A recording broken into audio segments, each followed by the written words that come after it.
Hello everyone, welcome to Bhargav IAS. पिछले week के important current affairs के साथ स्टार्ट करते हैं आज का वीकली करंट अफेयर्स। तो पहला क्वेश्चन है, स्वच्छ सर्वेक्षण 2021 के अनुसार भारत का सबसे स्वच्छ राज्य कौन सा है? तो इसका आंसर है छत्तीसगढ़। इम्पोर्टेंट फैक्ट्स देखते हैं। केंद्रीय आवास और शहरी मामलों के मंत्रालय ने वार्षिक स्वच्छता सर्वेक्षण में छत्तीसगढ़ को भारत का सबसे स्वच्छ राज्य घोषित किया है। छत्तीसगढ़ को यह सम्मान दूसरी बार मिला है। शहरों की सूची में इंदौर ने लगातार 5वीं बार प्रथम स्थान हासिल किया है और सूरत दूसरा स्थान, जबकि विजयवाड़ा देश का तीसरा सबसे स्वच्छ शहर बन गया है। इसी तरह से स्वच्छ गंगा शहर की श्रेणी में पहले स्थान पे वाराणसी रहा और इसको जारी कौन करता है? आवास एवं शहरी मामलों के मंत्रालय। बढ़ते हैं अगले क्वेश्चन की ओर। अगला क्वेश्चन है, कौन सा देश आईसीसी चैंपियंस ट्रॉफी 2025 की मेजबानी करेगा? तो इसका आंसर है पाकिस्तान। इंपॉर्टेंट फैक्ट्स देखते हैं। पाकिस्तान आईसीसी चैंपियंस ट्रॉफी 2025 की मेजबानी करेगा। पाकिस्तान में लगभग 2 दशक के बाद इस तरह का कोई चैंपियनशिप आयोजित होने जा रहा है। और फ्रेंड्स, हाल ही में अंतर्राष्ट्रीय क्रिकेट काउंसिल ने अगले 10 साल के लिए एक रोड मैप तैयार कर लिया है और आईसीसी टूर्नामेंट्स के लिए मेजबान देशों की घोषणा भी कर दी है। तो आने वाले समय में जो टूर्नामेंट्स आईसीसी द्वारा घोषित किए गए हैं उनमें 2022 टी20 विश्व कप ऑस्ट्रेलिया में होगा, 2023 वनडे विश्व कप भारत में होगा, 2024 टी20 विश्व कप यूएसए और वेस्ट इंडीज में होगा, 2025 चैंपियंस ट्रॉफी जो कि पाकिस्तान की मेजबानी में होगा, 2026 टी20 विश्व कप भारत और श्रीलंका में, 2027 वनडे विश्व कप साउथ अफ्रीका, जिम्बाब्वे और नामीबिया में होगा, 2028 टी20 विश्व कप ऑस्ट्रेलिया और न्यूजीलैंड में होगा, 2029 चैंपियंस ट्रॉफी भारत में होगा। तो ये बढ़ते हैं अगले क्वेश्चन की ओर। अगला क्वेश्चन है, IQ एयर द्वारा जारी रैंकिंग के अनुसार दुनिया का सबसे प्रदूषित शहर कौन सा है? तो इसका आंसर है दिल्ली। इंपॉर्टेंट फैक्ट्स देखते हैं। स्विट्जरलैंड स्थित एक जलवायु समूह IQ एयर की वायु गुणवत्ता और प्रदूषण सिटी रैंकिंग में आंकड़ों के अनुसार दिल्ली, कोलकाता, मुंबई दुनिया के शीर्ष 10 सबसे प्रदूषित शहरों की सूची में है और इस सूची में पहले स्थान पे दिल्ली है, जबकि दूसरे स्थान पे लाहौर पाकिस्तान का शहर है और तीसरे स्थान पे सोफिया बुल्गारिया का शहर है। बढ़ते अगले क्वेश्चन की ओर। अगला क्वेश्चन है, विश्व दर्शन दिवस कब मनाया जाता है? तो इसका आंसर है 18 नवंबर। इंपॉर्टेंट फैक्ट्स देखते हैं। यूनेस्को ने विश्व दर्शन दिवस मनाने की परंपरा 2002 से प्रारंभ की। वर्ष 2005 में यूनेस्को सम्मेलन में यह निश्चय हुआ कि प्रत्येक वर्ष नवंबर महीने के तीसरे गुरुवार को यह दिवस मनाया जाएगा। विश्व दर्शन दिवस उन दार्शनिकों के सम्मान में मनाया जाता है जिन्होंने संपूर्ण विश्व को स्वतंत्र विचारों के लिए स्थान उपलब्ध कराया। बढ़ते अगले क्वेश्चन की ओर। अगला क्वेश्चन है, BRO बॉर्डर रोड ऑर्गेनाइजेशन द्वारा सबसे ऊंची सड़क यानी विश्व की सबसे ऊंची सड़क किस स्थान पे बनाई गई है? इसका आंसर है लद्दाख। इंपॉर्टेंट फैक्ट्स देखते हैं। बॉर्डर रोड ऑर्गेनाइजेशन ने दुनिया की सबसे ऊंची सड़क बनाकर एक विश्व रिकॉर्ड हासिल किया है। लद्दाख के उमलिंगला पास में 19,024 फीट की ऊंचाई पर यह सड़क का निर्माण हुआ है और इस सड़क की लंबाई करीबन 15 किलोमीटर है और हाल ही में Guinness book of world record द्वारा इसे विश्व की सबसे ऊंची सड़क होने का दर्जा भी प्राप्त हो गया है। इससे पहले विश्व की सबसे ऊंची सड़क का रिकॉर्ड बोलीविया की उतरुंग ज्वालामुखी के नाम था। बढ़ते हैं अगले क्वेश्चन की ओर। हमारा अगला क्वेश्चन है, हरियाणा में आदर्श गांव सुई का उद्घाटन किसने किया है? तो इसका आंसर है रामनाथ कोविंद। इंपॉर्टेंट फैक्ट्स देखते हैं। स्वप्रेरित आदर्श ग्राम योजना के अंतर्गत विकसित भिवानी के आदर्श गांव सुई के उद्घाटन समारोह भारत के राष्ट्रपति रामनाथ कोविंद के द्वारा किया गया। इस स्वप्रेरित आदर्श ग्राम योजना के तहत भिवानी के सुई गांव में उद्योगपति कृष्ण जिंदल ने झील, स्कूल, ऑडिटोरियम, पार्क, पुस्तकालय और अन्य विकास कार्य करवाए हैं। बढ़ते हैं अगले क्वेश्चन की ओर। हाल ही में पश्चिमी नौसेना कमान ने अभ्यास प्रस्थान का आयोजन कहाँ किया? तो इसका आंसर है मुंबई। इंपॉर्टेंट फैक्ट्स देखते हैं। पश्चिमी नौसेना कमान के मुख्यालय के तत्वाधान में मुंबई से दूर अपतटीय विकास क्षेत्र में प्रस्थान कोड नाम से एक अपतटीय सुरक्षा अभ्यास आयोजित किया गया। हर 6 महीने में आयोजित होने वाला यह अभ्यास अपतटीय सुरक्षा सुनिश्चित करने का एक महत्वपूर्ण तत्व है। बढ़ते हैं अगले क्वेश्चन की ओर। झांसी में आयोजित राष्ट्र रक्षा समर्पण पर्व का शुभारंभ किसने किया? तो इसका आंसर है राजनाथ सिंह। इंपॉर्टेंट फैक्ट्स देखते हैं। आजादी का अमृत महोत्सव के अंतर्गत इस 3 दिवसीय राष्ट्र रक्षा समर्पण पर्व के शुभारंभ भारत के रक्षा मंत्री राजनाथ सिंह के द्वारा हुआ। 19 नवंबर को, जो कि रानी लक्ष्मीबाई की जयंती होती है, उस दिन रानी लक्ष्मीबाई को याद करते हुए ही राष्ट्र रक्षा समर्पण पर्व की शुरुआत हुई, जो 17 नवंबर से 19 नवंबर 2021 तक आयोजित किया गया। बढ़ते अगले क्वेश्चन की ओर। हाल ही में कर्नाटक सरकार के द्वारा मरणोपरांत किस अभिनेता को कर्नाटक रत्न देने की घोषणा की गई है? तो इसका आंसर है पुनीत राजकुमार। इंपॉर्टेंट फैक्ट्स देखते हैं।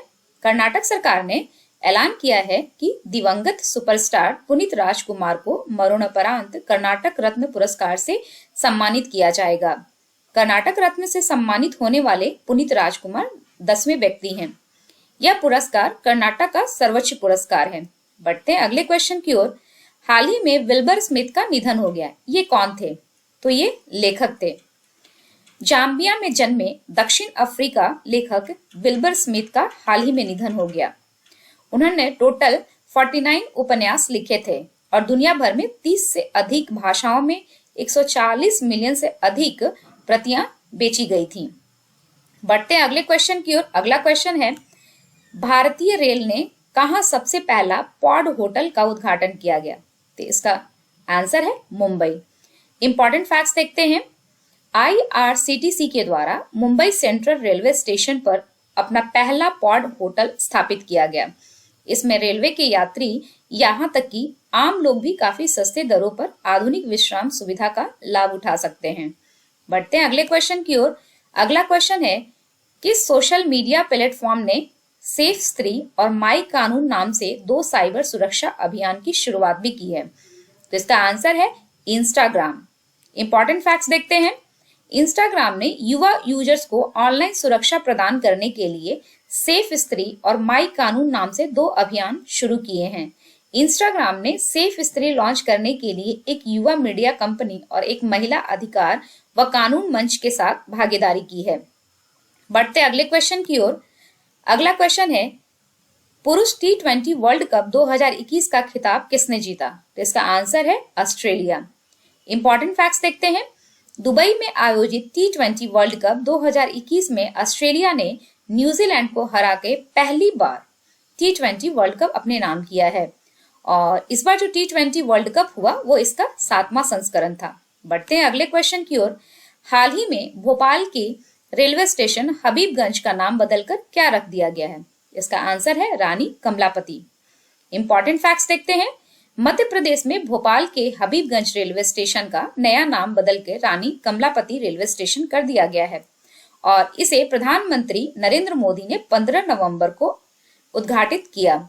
आधुनिक सुविधाओं से सज्जित हबीबगंज के वर्ल्ड क्लास स्टेशन के रूप में इसे बनाया गया है और रानी कमलापति का संबंध गोंड राजवंश से था, जो कि वहां की अंतिम महारानी थी।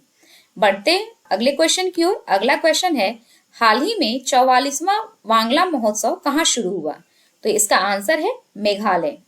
इंपॉर्टेंट फैक्ट्स देखते हैं। वांगला के 44वें संस्करण को मेघालय में मनाया गया।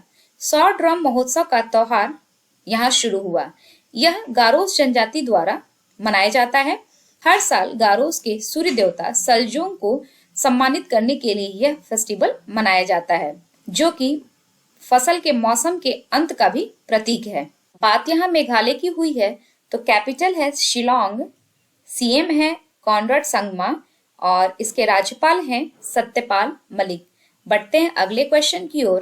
वैश्विक रिश्वतखोरी सूची 2021 में भारत किस स्थान पे है? तो भारत इसमें 82वें स्थान पे है। इंपॉर्टेंट फैक्ट्स देखते हैं।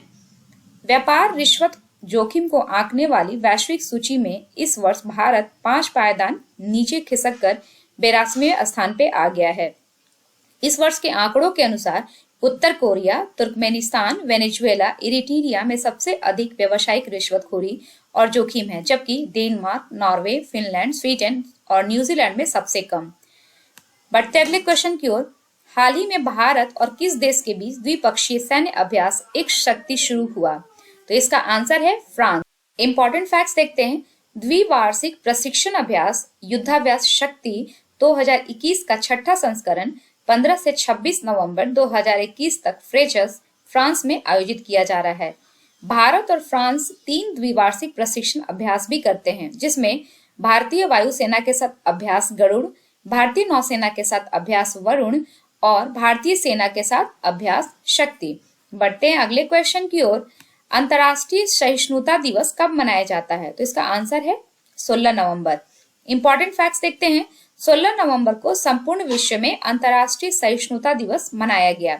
अंतर्राष्ट्रीय संयुक्त राष्ट्र महासभा ने वर्ष 1996 में इस दिवस को मनाने की घोषणा की थी और इस दिवस को मनाने का उद्देश्य है लोगों में असहिष्णुता के खतरों के प्रति जागरूकता उत्पन्न करना। बढ़ते हैं अगले क्वेश्चन की ओर। हाल ही में भारत का पहला खाद्य सुरक्षा संग्रहालय कहाँ खुला? तो इसका आंसर है तंजावुर, जो कि तमिलनाडु में है। इंपॉर्टेंट फैक्ट्स देखते हैं। 15 नवंबर 2021 को भारत का पहला खाद्य सुरक्षा संग्रहालय का उद्घाटन केंद्रीय उपभोक्ता मामले, खाद्य और सार्वजनिक वितरण मंत्री पीयूष गोयल ने किया। इस संग्रहालय को भारतीय खाद्य निगम और विश्वेश्वरैया औद्योगिक व तकनीक संग्रहालय बेंगलुरु द्वारा सह विकसित किया गया है। बढ़ते अगले क्वेश्चन की ओर। भारत और थाईलैंड और किस देश के बीच त्रिपक्षीय समुद्री अभ्यास सिटमैक्स 2021 शुरू हुआ? तो इसका आंसर है सिंगापुर। इंपॉर्टेंट फैक्ट्स देखते हैं। सिटमैक्स 2021 नामक त्रिपक्षीय समुद्री अभ्यास का तीसरा संस्करण अंडमान सागर में 15 से 16 नवंबर 2021 तक आयोजित किया गया। इसमें भारत, सिंगापुर और थाईलैंड की नौसेनाओं ने भाग लिया। रॉयल थाई नेवी द्वारा की जा रही और इसका उद्देश्य क्षेत्र में समग्र समुद्री सुरक्षा को बढ़ाने की दिशा में भाग लेने वाली नौसेना के बीच सहयोग बढ़ाना है। बढ़ते अगले क्वेश्चन की ओर। किस राज्य में भारत की पहली घास संरक्षिका का उद्घाटन किया गया? इसका आंसर है उत्तराखंड। इंपॉर्टेंट फैक्ट्स देखते हैं। उत्तराखंड वन विभाग के अनुसंधान विंग द्वारा अल्मोड़ा जिले के रानी खेत में यह घास संरक्षिका का उद्घाटन किया गया।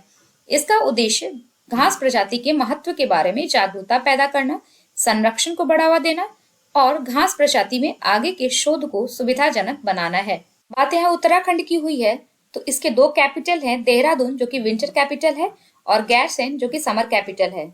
गवर्नर है गुरमीत सिंह और सीएम है पुष्कर सिंह धामी। बढ़ते हैं अगले क्वेश्चन की ओर। हाल ही में उत्तर प्रदेश के पहले वायु प्रदूषण रोधी टावर का उद्घाटन कहाँ किया गया?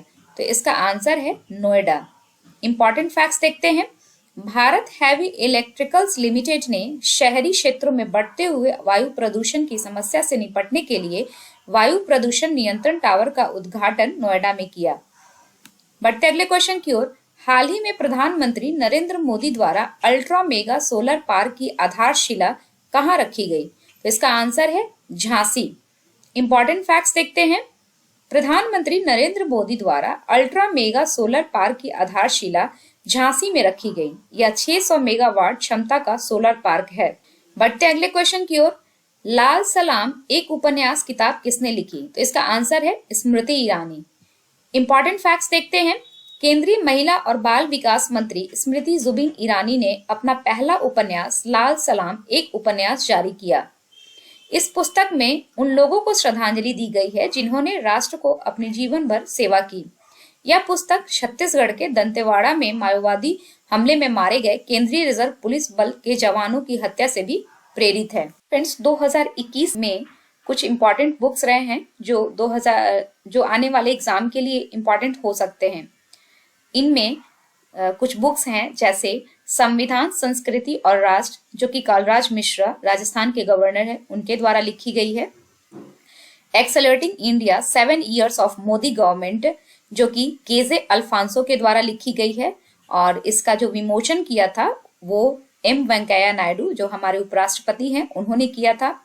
इसी तरीके से लेडी डॉक्टर्स नाम की बुक, उसके जो ऑथर हैं वो हैं Kavita Rao, the Ramayana of Shri Guru Gobind Singh book को बलजीत कौर तुलसी ने लिखा है। द क्रिसमस पिग बुक को जेके रॉलिंग ने लिखा है। The custodian of trust Rajneesh Kumar द्वारा लिखित है, जो कि एसबीआई के फॉर्मर चेयरमैन भी हैं। द फ्रैक्चर हिमालय बुक को निरुपमा रॉय ने लिखा है। ऑडियो पुस्तक जंगल नामा के लेखक हैं अमिताभ घोष। ये कुछ इंपॉर्टेंट बुक्स हैं जो 2021 या आने वाले एग्जाम के लिए इंपॉर्टेंट हो सकते हैं। बढ़ते अगले क्वेश्चन की ओर। हाल ही में सूक्ष्म लघु और मध्यम उद्योग के समर्थन देने के लिए भारतीय लघु उद्योग विकास बैंक ने किसके साथ भागीदारी की है? तो इसका आंसर है गूगल। इंपॉर्टेंट फैक्ट्स देखते हैं। सूक्ष्म लघु और मध्यम उद्यमों को समर्थन देने के लिए भारतीय लघु उद्योग विकास बैंक यानी सिडबी ने गूगल इंडिया के साथ भागीदारी की है और सिडबी की स्थापना 1990 में हुई थी। बढ़ते अगले क्वेश्चन की ओर। हाल ही में इंडियन ऑयल कॉर्पोरेशन लिमिटेड ने किसके साथ अक्षय ऊर्जा के लिए समझौता किया है? तो इसका आंसर है national thermal power corporation limited NTPC. Important facts देखते हैं। National thermal power corporation limited ने अक्षय ऊर्जा के क्षेत्र में सहयोग करने और कम कार्बन कैप्टिव पावर की आपूर्ति के अवसरों का पता लगाने के लिए इंडियन ऑयल कॉर्पोरेशन लिमिटेड के साथ समझौते पर हस्ताक्षर किया है। भारत की दो प्रमुख राष्ट्रीय ऊर्जा कंपनी द्वारा यह अपनी तरह की अनूठी पहल है। तो फ्रेंड्स, वीकली करंट अफेयर्स का यह वीडियो यहीं समाप्त होता है। अपना फीडबैक जरूर देते रहिएगा और प्लीज हमारे चैनल को लाइक, सब्सक्राइब और शेयर कर हमें मोटिवेट करते रहिए। और जाते जाते आपके लिए एक प्रश्न छोड़े जाती हूँ। बिहार में टीका वाली नाव नामक एक अनोखी पहल की शुरुआत की गई, या कहाँ से शुरू की गई? इसका आंसर जरूर दीजिएगा। धन्यवाद।